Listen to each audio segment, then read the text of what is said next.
Fresh out of college with my business degree, I found myself back in my childhood home. I'm Anna, 22 years old, and honestly, I hadn't planned on moving back in with my parents. But here I was. The job hunt didn't take long, thankfully. Within a week, I landed a position at Babysit marketing with a pretty decent salary and promising performance bonuses.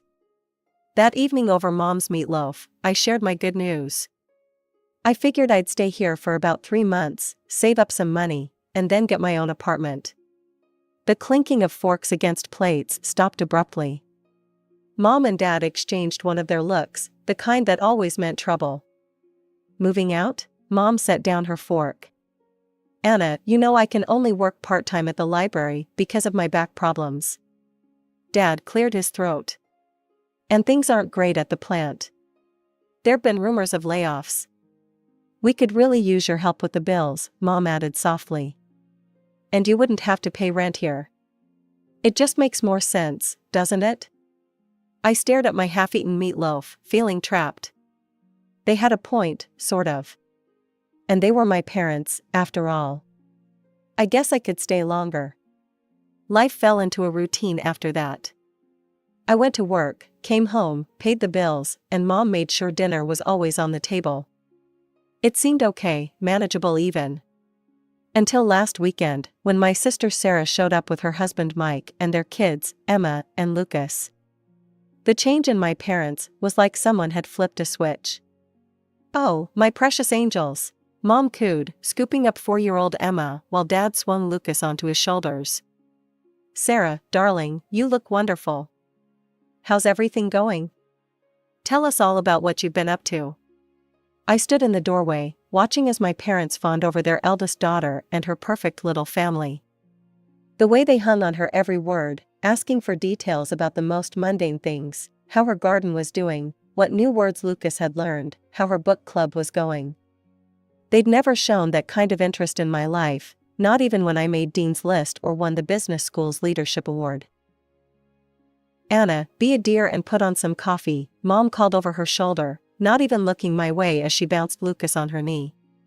Standing in the kitchen that day, listening to my family's laughter from the living room, I couldn't help but think back to how things had always been this way.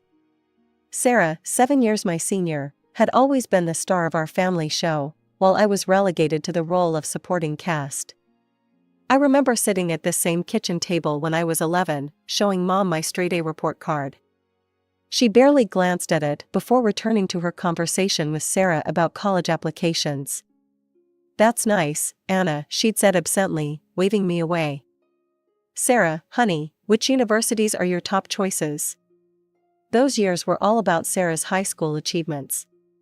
Every dinner conversation revolved around her grades, her extracurriculars, her college prep. I'd sit there quietly eating my peas while Mom and Dad hung on Sarah's every word about her AP classes and college tours. Everything changed even more dramatically when Sarah got accepted to Brighton University. I was 11 at the time, and I still remember that dinner conversation like it was yesterday. "We're so proud of you, sweetheart," Mom had exclaimed, tears in her eyes. "We'll make it work, won't we, Robert?" Dad nodded solemnly. "We'll take out a student loan. Our Sarah deserves the best education possible." A week after Sarah left for college, they sat me down for a different kind of talk. "Anna," Dad said, his voice serious, "we need to tighten our belts for a while. The loan payments and Sarah's college expenses are significant." That's when things really changed. While my classmates got new phones every year, I kept my old flip phone until it literally fell apart. When I needed new clothes, we went to thrift stores instead of the mall. Christmas gifts became practical items like socks and school supplies. But they never forgot to send Sarah money. "Your sister needs to focus on her studies," Mom would say as she wrote another check. "We can't let her feel stressed about money." I learned my lesson early. At 15, I joined every club and academic competition I could find. I stayed up late studying, not just for good grades, but for perfect ones. I wrote essays for scholarship competitions until my hands cramped. Because I knew that there would be no student loans for me. It paid off. I got a full scholarship to state university, and I still remember the look of relief on my parents' faces when I told them. They wouldn't have to spend a dime on my education. Meanwhile, Sarah graduated, got a job in Brighton, and quickly married Mike, her college sweetheart. Within 2 years, she had Emma, and Lucas followed shortly after. My parents were over the moon. Their perfect daughter had created a perfect family. Now, every monthly visit turned into the same routine. Sarah and Mike would show up with the kids, and before I could even say hello properly, Sarah would be planning her weekend. "Anna, you'll watch Emma and Lucas while we go shopping, right?" she'd say, not really asking. Mike and I hardly get any alone time these days. The first few times, I tried to suggest that our parents could watch them instead. "Oh, honey," Mom would say, rubbing her back. "You know it's hard for me to keep up with young children. And your father needs his rest on weekends."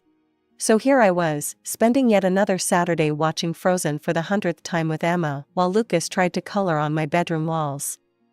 Sarah and Mike were off having lunch with friends, and our parents were puttering around the garden, occasionally peeking in to ask if I needed anything, as if they were doing me a favor. I tried to console myself with the thought that it was just one weekend a month. Just one weekend of being the free, reliable babysitter while everyone else lived their lives. A year passed in this monthly rhythm of babysitting and bills. I had almost gotten used to it, almost. Then came the phone call that would turn my already complicated life completely upside down. I was doing dishes after dinner when I heard Mom's phone ring. From the kitchen, I could hear her surprised, "Sarah? Oh, sweetheart, don't cry. Tell me what happened." Through sobs, Sarah explained that Mike's company had gone bankrupt without warning. They couldn't afford their rent anymore and had no savings. Could we maybe stay with you for a while?" Sarah's voice was so loud through the phone that I could hear it clearly. "Of course you can," Mom exclaimed without a moment's hesitation. "We'll make room." My stomach dropped. I stepped forward, clearing my throat. If they're moving in, maybe this would be a good time for me to get my own apartment?" "You'd think I'd suggested burning down the house." Mom looked at me like I'd lost my mind. "Anna, don't be ridiculous. There's plenty of room for everyone."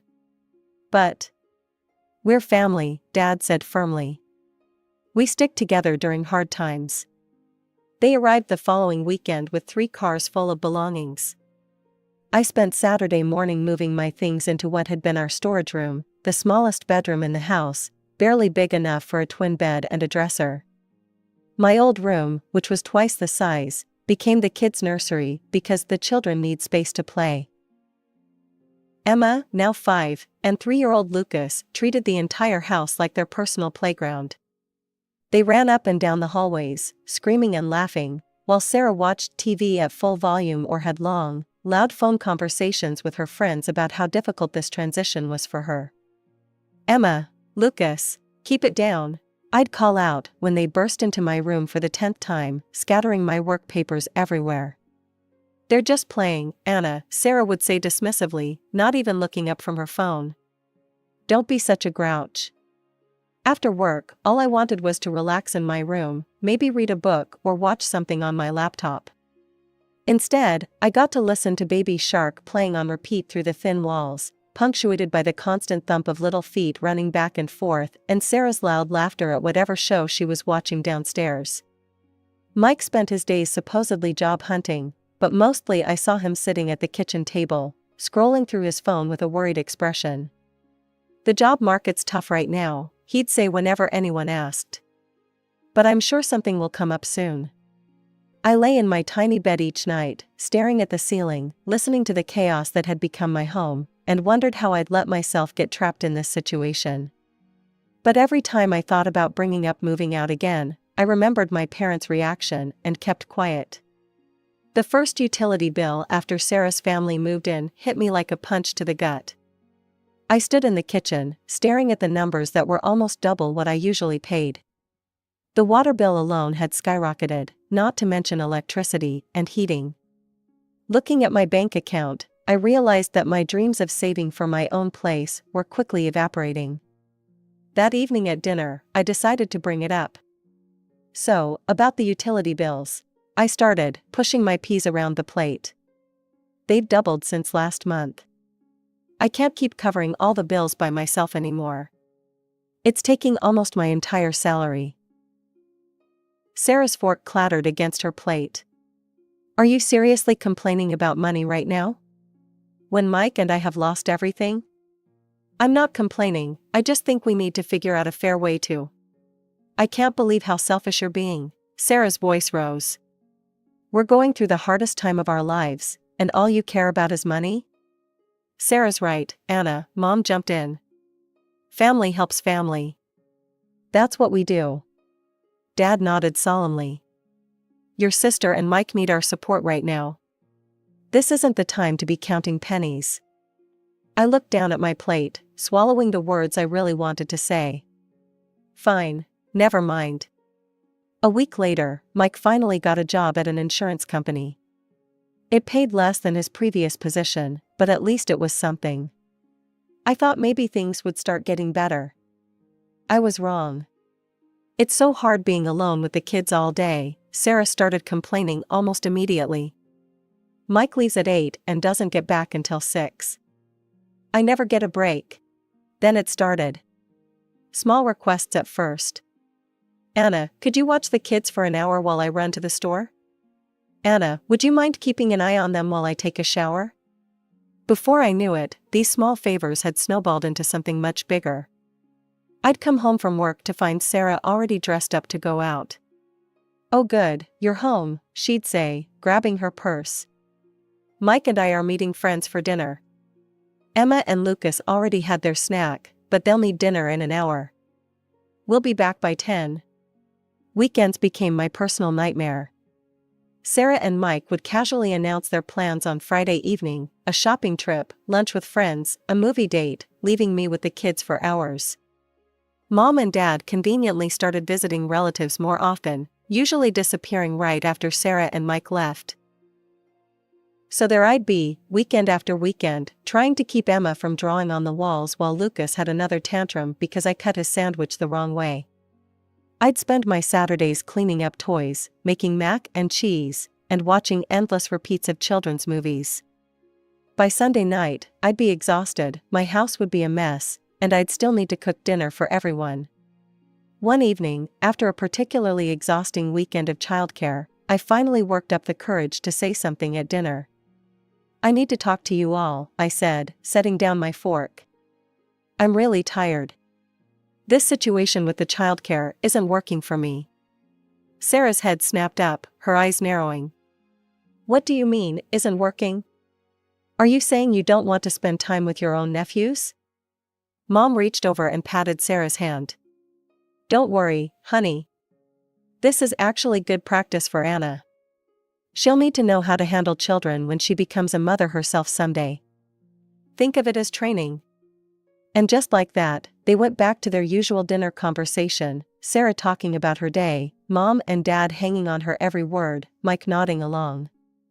I sat there, invisible once again, pushing food around my plate. Nothing changed after that conversation. If anything, it got worse. Sarah and Mike seemed to take my complaint as a challenge, finding even more reasons to go out. They'd be waiting by the door when I got home from work, car keys in hand. "We're meeting friends at that new restaurant downtown," they'd say, already halfway out the door. "Kids have had their snack. Thanks, Anna." Weekends became something I dreaded. I'd wake up on Saturday mornings with a knot in my stomach, knowing I'd spend the next 2 days watching Paw Patrol and mediating sibling fights while Sarah and Mike lived their best lives. Then came a Wednesday that changed everything. I was at my desk at work, trying to focus on a marketing report despite my exhaustion, when my friend Rachel stopped by my cubicle. "Hey, want to do something fun this weekend?" she asked, perching on the edge of my desk. "A bunch of us are going to the Pine Ridge Ski Resort. Just a quick weekend getaway, leave Saturday morning, come back Sunday night. The slopes are supposed to be perfect right now." For the first time in months, I felt a spark of excitement. Friday evening, I was in my tiny bedroom packing my duffel bag, actually feeling happy about an upcoming weekend for once. I had just folded my warmest sweater when Sarah appeared in my doorway. "What are you doing?" she asked, eyeing my half-packed bag. "Packing for a ski trip," I replied, rolling up my thermal socks. "Going to Pine Ridge with some friends from work." Sarah's face darkened. "You need to cancel." I looked up, startled by her tone. "What? Why would I do that?" "Because," she said, crossing her arms, "Mike and I are going to Aunt Linda's 60th birthday party in Millbrook this weekend. Mom and Dad are coming too. You need to stay here with Emma and Lucas." I couldn't help but laugh, actually laugh out loud, at the sheer audacity of it all. "You're joking, right?" I said, continuing to fold my ski pants. "You can't seriously expect me to cancel my plans because you didn't bother to tell me about yours." Sarah's face turned red. "This isn't funny, Anna. You're being completely unreasonable." "No, what's unreasonable is assuming I'll drop everything at a moment's notice to be your personal babysitter. Again." Sarah's mouth fell open. She stood there for a moment, sputtering, before turning on her heel and storming out of my room. "Mom, Dad, Mike," I could hear her shouting down the hallway. "You won't believe what Anna's doing." I kept packing, my hands shaking slightly with anger. The thundering of footsteps announced the arrival of the cavalry. My tiny room suddenly felt even smaller as Sarah, Mike, and my parents crowded in. Mom's face was already set in that disappointed expression I knew so well. "What's this about you going skiing?" she demanded, hands on her hips. "Exactly what it sounds like," I replied, zipping up my duffel bag. "I'm going to Pine Ridge Resort with my friends for the weekend." "But you can't," Sarah exclaimed. "We have Aunt Linda's party." "No, you have Aunt Linda's party," I corrected her. I stopped what I was doing and turned to face them all. Why am I just hearing about this party now? Why wasn't I included in any of the planning? Mom hesitated, looking uncomfortable for the first time. Sarah jumped in, her voice dripping with condescension. "We all discussed it and decided this would work best for everyone. We go to the party, you watch the kids. It's the most logical arrangement." "You all discussed it?" I repeated slowly. "Without me? And decided what I would be doing with my weekend? How convenient." "Well, you can't exactly bring small children to a sophisticated party," Sarah sniffed. "Aunt Linda specifically said no kids." I shouldered my duffel bag. "Sounds like a you problem." "They're your kids, Sarah. Figure it out." "What's that supposed to mean?" Mike finally spoke up, frowning. "It means exactly what it sounds like. I have plans. I'm going skiing. Your children are your responsibility, not mine.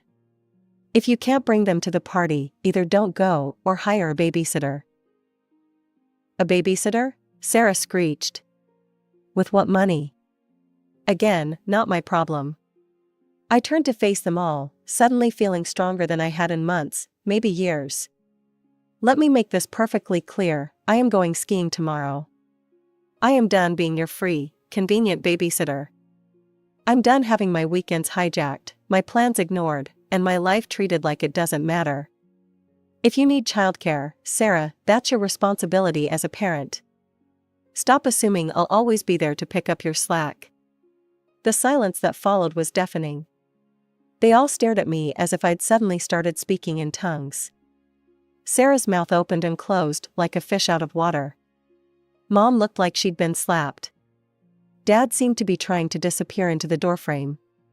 And Mike, well, Mike just stood there with that same confused expression he'd been wearing since his company went bankrupt. The moment of shocked silence didn't last long. Sarah's face crumpled, and she burst into theatrical sobs, covering her face with her hands. Mike muttered something that sounded distinctly like "ungrateful bitch" under his breath. "How dare you?" Mom's voice rose. "After everything we've done for you. You're being completely irresponsible." "Selfish," Dad chimed in, shaking his head. "Absolutely selfish." I stood there, my duffel bag still over my shoulder, watching my family turn into a Greek chorus of accusations.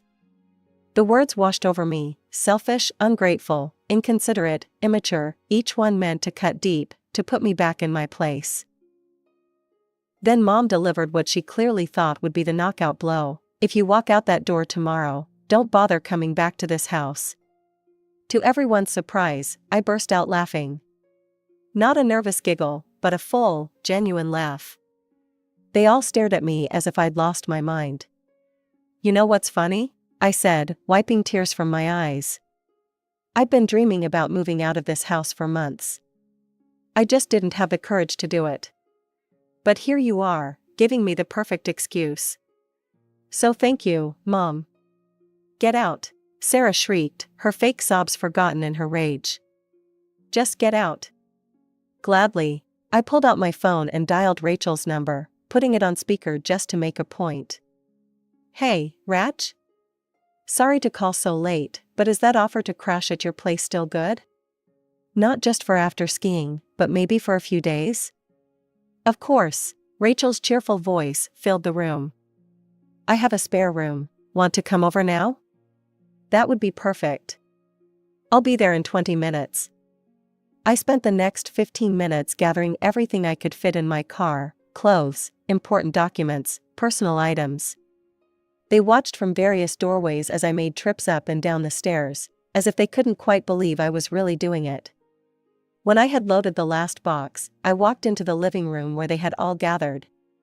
"Oh, one more thing," I said, my voice steady. "Since I won't be living here anymore, I won't be paying any of the bills either. You'll need to figure out how to support yourselves." Mom's face went pale. But the utilities, the groceries." "Not my problem anymore," I said, echoing my words from earlier. I turned and walked out the front door, ignoring Mom's suddenly panicked calls behind me. The drive to Rachel's place was a blur of adrenaline and relief. My phone kept lighting up with calls and messages, angry texts from Sarah, guilt-tripping novels from Mom, stern disappointments from Dad. I ignored them all. The next morning, Rachel and I drove to Pine Ridge Resort as planned. For the first time in what felt like forever, I spent a weekend doing exactly what I wanted to do. We skied, we laughed, we had hot chocolate by the fire, and not once did I have to worry about anyone else's children or problems. When we got back Sunday night, I opened my laptop and started searching for apartments. With my salary no longer going to support my family, I could actually afford a decent place. By Wednesday, I had found a small but bright one-bedroom apartment in a nice area of town, just a 15-minute drive from my office. My first week in my new apartment was like learning to breathe again. Every morning, I woke up to blessed silence: no screaming children, no blaring TV, no guilt-inducing sighs from my mother. I could make coffee and drink it while it was still hot. I could spend my evenings reading or watching whatever I wanted on Netflix. The messages kept coming, though. I didn't answer the calls, but I couldn't help reading the texts. They followed a predictable pattern. "Mom, how could you abandon your family like this? We need you. Sarah, you're so selfish. The kids keep asking where Aunt Anna is. Dad, your mother is very upset. You need to make this right." The messages cycled between guilt trips and anger, accusations, and pleas. I read them all but responded to none. My silence seemed to drive them even crazier. They weren't used to not having power over me. After a week of this, I was sitting on my new couch when Mom's number flashed on my phone again. This time I decided to answer. "Anna, finally." Mom's voice was sharp. "I can't believe you ruined our entire weekend. Aunt Linda's party was completely disrupted because of your selfish behavior. Sarah and Mike couldn't come because you refused to watch the children, and..." "Stop." My voice was quiet but firm. "Just stop. I'm done with this, Mom. I'm done being treated like a servant in my own home. I'm done being expected to sacrifice everything, my time, my money, my life, for everyone else's convenience. I'm done being the family ATM and free babysitter while being treated like I don't matter." There was a long pause on the other end. When Mom spoke again, her voice had changed to that wheedling tone I knew so well. "Honey, I know things haven't been perfect, but we're family. We need you. The bills this month, we're struggling without your help." "No, Mom. I'm done. Maybe someday we can have a relationship again, but it will be on equal terms. No more manipulation, no more guilt trips, no more treating me like a walking wallet or free childcare service. Until then, I need space to live my own life." I hung up and immediately blocked her number. Then I went through my phone and blocked them all: Mom, Dad, Sarah, even Mike. I blocked them on social media too. It felt both terrifying and liberating, like cutting anchor lines I hadn't even realized were holding me down. Maybe someday I'll be ready to have my family back in my life. Maybe, with enough time and distance, we can build something new, something healthier, with boundaries and respect. Or maybe we won't. Either way, I'm done sacrificing my own happiness and well-being to meet their endless demands.